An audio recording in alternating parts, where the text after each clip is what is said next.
Imagine this. An ancient empire has crumbled into dust. Its people are scattered, its lands occupied, and its future is, well, it's a giant question mark.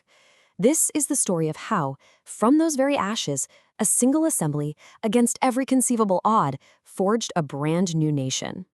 Our story starts right here, Ankara. It's Friday, April 23rd, 1920. In the middle of Anatolia, after prayers, a crowd gathers around this humble stone building.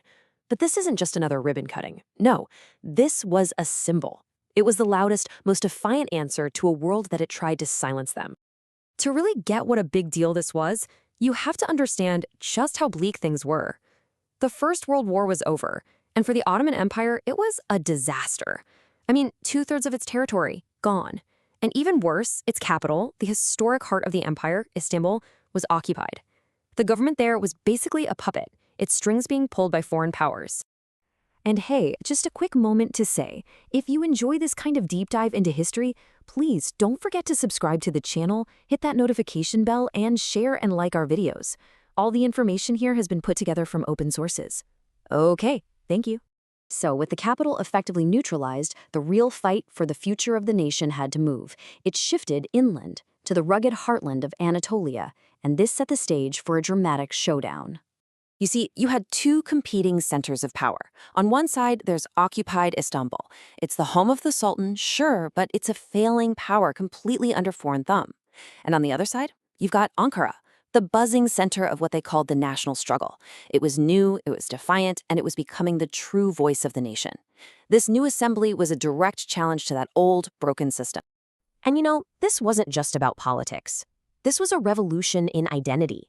For the people, it was the moment they stopped thinking of themselves as subjects, as being in servitude to a sultan. It was the birth of a radical, powerful new idea, being a free citizen.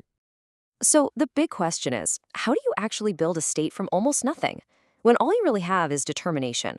Well, the assembly's beginnings tell you everything you need to know about their resolve. The conditions were, well, they were unbelievable. We're not talking about a grand parliament building here. The main hall was lit by gas lamps they had to borrow from local coffee shops. And the desks the delegates sat at, they were literally carried over from a nearby elementary school. They had next to nothing in terms of resources, but what they had was an iron will. Now here's the crucial part from a legal standpoint.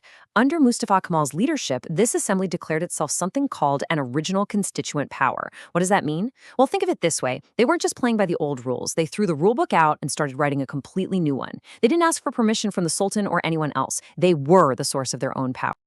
And this bold move led them directly to the single most important principle of the entire new Turkish state, a principle that would, quite literally, change everything.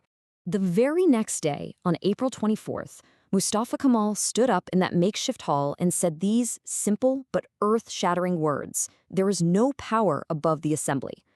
That wasn't just a political statement, it was a legal bombshell. In one sentence, he had completely nullified the Sultan's authority. And that idea became this motto: sovereignty belongs unconditionally to the nation. This wasn't just a catchy phrase, it was the foundation of the new state. Power was no longer in the hands of one person, it was now in the hands of the people. It was, for all intents and purposes, the declaration of a republic, even if they didn't call it that just yet. But here's what makes this assembly so unique in world history. It wasn't just debating laws in some safe, protected capital. It was born in the middle of a war, and it acted like a body at war. To survive, they came up with this really unique model, the assembly government system. It meant that all the powers, making laws, carrying them out, even judging them, were all concentrated right there, in that one body. This was designed for one thing: speed and efficiency in wartime. The assembly was a parliament and a war room all rolled into one. So, who were the people who made up this incredible assembly? The sheer diversity is what gave it so much power. You had men like Halil Hulusi Efendi, a respected religious scholar, sitting right next to Mustafa Zeki Bey, a professional soldier. These are guys from totally different worlds, now working together for a single purpose. And it just keeps going. You have Yusuf Bey, a judge, a man of the law, in the same room as Mehmet Yasin Sani Bey, a farmer who literally picked up a rifle and became a militia commander. What brought them all together? One simple, powerful idea: the liberation of the homeland. And these guys weren't just politicians making speeches. Take that farmer, Mehmet Yasin Sanibey. He didn't just vote. The records show that he broke through the French siege with 250 men to defend his city. This was an assembly of fighters. So, after all the struggle, the sacrifice, and the sheer grit, what is the lasting legacy of this incredible institution that was forged in the fires of war? The legacy is really twofold. This assembly didn't just win the War of Independence and save the country. At the exact same time, it was building the new state that would rise from the empire's ashes. And for that amazing double achievement, the institution itself earned the title Gazi, the very same honor given to a triumphant warrior, a veteran. And that is why April 23rd is celebrated so passionately in Turkey today. It's not just a children's holiday.